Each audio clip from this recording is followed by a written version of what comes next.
Hi BG family, welcome back to our channel. So இன்றைக்கி பார்த்தீங்கன்னா நம்ம வந்து ரொம்ப நாள் கழிச்சு இந்த ஃபிஷ் மார்க்கெட் தான் வந்திருக்கோம், இந்த சென்னை ஃபிஷ்க்கு தான்.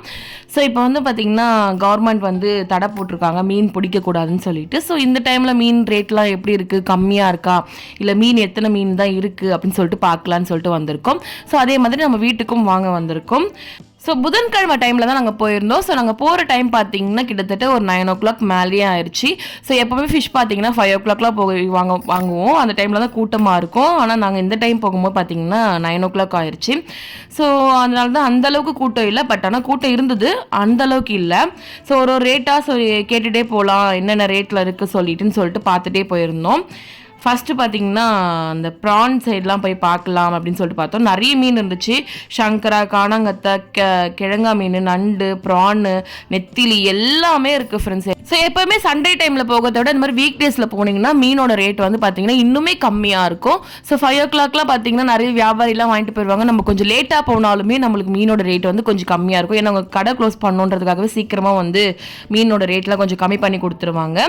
ஸோ நாங்கள் போன டைமும் அப்படி தான் இருந்தது. ஏன்னா நான் கொஞ்சம் வேலை இருந்ததுனால நாங்கள் லேட்டாக போனோம். காணாங்கத்தை மீனில் பாருங்கள் எவ்வளோ ஃப்ரெஷ்ஷாக இருக்குது, நல்லா ரெட்டிஷாக இருக்குது அதோடைய செதில். ஸோ அந்த மாதிரி இருந்தால் ஃப்ரெஷ்ஷாக இருக்குன்னு அர்த்தம். ஸோ நாங்கள் ப்ரான் தான் ஃபஸ்ட்டு வந்து விசாரித்தோம். ப்ரானோட ரேட் பார்த்தீங்கன்னா கொஞ்சம் ஹெவியாக இருந்த மாதிரி இருந்துச்சு, ஏன்னா அந்த தடைக்காலம்ன்றதுனால. ஸோ ஒரு 1 kg எப்போவுமே வந்து பார்த்தீங்கன்னா 100K கொடுப்பாங்க. இந்த வாட்டி வந்து 200, கொஞ்சம் பெருசாக இருந்தால் 200, கொஞ்சம் சின்னதாக இருந்துச்சுன்னா 150க்குலாம் கொடுத்துட்டு இருந்தாங்க. ஸோ ஆனால் ஒரு கடையில் மட்டும் 120க்கு இருந்துச்சு. ஸோ அங்கே தான் நாங்கள் வாங்கியிருந்தோம். போன உடனே பார்த்தீங்கன்னா போய் வாங்கக்கூடாது, எல்லா இடத்துலையுமே போய் விசாரிக்கணும் எந்தெந்த ரேட்லலாம் இருக்குதுன்னு சொல்லிட்டு. ஸோ இங்கே பாருங்கள், இது வந்து ஜிலேபி மீன் சொல்லுவாங்கள்ல, ஏரி மீன். ஸோ அந்த மீன் இருந்தது. அதுக்கப்புறம் கொரோ மீன் வந்து லைவாக இருந்துச்சு. லைவாகவும் சில பேர் வாங்கிட்டு போவாங்க. அந்த பாக்ஸில் பாருங்களேன் அப்படியே அசையாமல் இருக்குது. நம்ம குரல் எதுனா கொடுத்தா இல்லை எதுனா ஒரு அசைவு தெரிஞ்சால் தான் அது வந்து ஆடும். ஸோ எங்கள் அப்பா வந்து லைட்டாக அந்த பாக்ஸை தட்டின உடனே இங்கே பாருங்களேன் எப்படி ஆடுது பாருங்கள். ஸோ ஒரு குறவை மீன் எகிரி கீழே போயிடுச்சு. ஸோ அதுக்கப்புறம் சைடில் பார்த்தீங்கன்னா கெளுத்தி மீன் நினைக்கிறேன், எனக்கு தெரியல. ஸோ அந்த மீன் இருந்தது.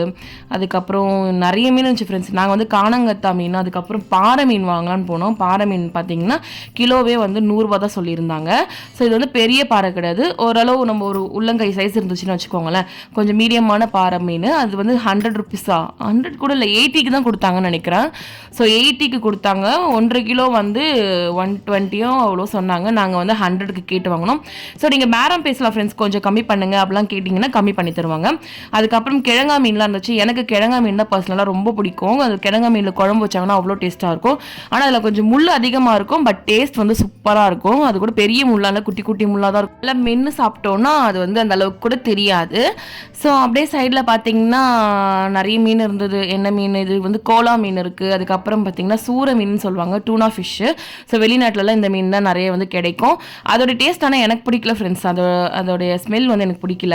இது என்ன மீன் தெரியல, கமெண்ட் பண்ணுங்க. ஸோ இது பார்த்தீங்கன்னா சங்கரா மீன். இது நல்லா ஒரு உள்ளங்கையை விட கொஞ்சம் நல்லா பெருசாகவே இருந்துச்சு, நல்லா ஒரு பெரிய சைஸு. இது 150க்கு தான் கொடுத்துருந்தாங்க 1 kg-யே.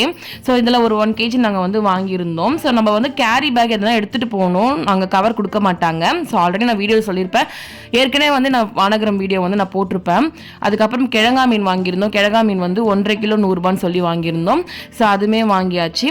அதுக்கப்புறம் பார்த்தீங்கன்னா இது பாருங்கள், அப்பா தான் வாங்கிட்டு இருக்காங்க கவரில். நம்ம வந்து கவர் ஆல்ரெடி ஒரு கேரி பேக் மாதிரி உள்ளே எடுத்துகிட்டு போயிட்டோம் வாங்குறதுக்குன்னே. ஸோ இது நெத்திலி மீன் வித்துட்டு இருந்தாங்க. நெத்திலி மீன் வந்து கொஞ்சம் குட்டியாக இருந்துச்சு. ஸோ ரேட் கேட்டோம். அப்புறம் நண்டு இருந்தது. சரி நெத்திலி வாங்கலாமா வேண்டாமான்னு யோசிச்சுட்டு இருந்தோம். அப்புறம் அவங்க வந்து கம்மி பண்ணி தரேன் வாங்கிக்கோங்க அப்படின்னாங்க. 2.5 கிலோ வந்து 150 ரூபாய்க்கு வந்து கொடுத்துருந்தாங்க. ஸோ வாங்கிக்கிட்டோம். சரி ஆஞ்சி வறுத்து சாப்பிட்டா ரொம்ப சூப்பராக இருக்குன்னு சொல்லிட்டு வாங்கிட்டோம். இங்கே பாருங்கள் எவ்வளோ பெருசாக இருக்குது. என்ன மீனுன்னு தெரியல ஃப்ரெண்ட்ஸ், அது தெரிஞ்சால் நீங்கள் கமெண்ட்டில் சொல்லுங்கள் சரிங்களா. ஸோ ஓவராலாக பார்த்தீங்கன்னா மீனெல்லாம் வாங்கியாச்சு. உங்களுக்கு க்ளீன் பண்ண தெரியாது அப்படின்னாலும் கீழே வந்து ஆள் இருப்பாங்க, அவங்க க்ளீன் பண்ணி கொடுப்பாங்க. 1 kg-க்கு சம் அமௌண்ட் வாங்குவாங்க, எவ்வளோன்னு தெரியல.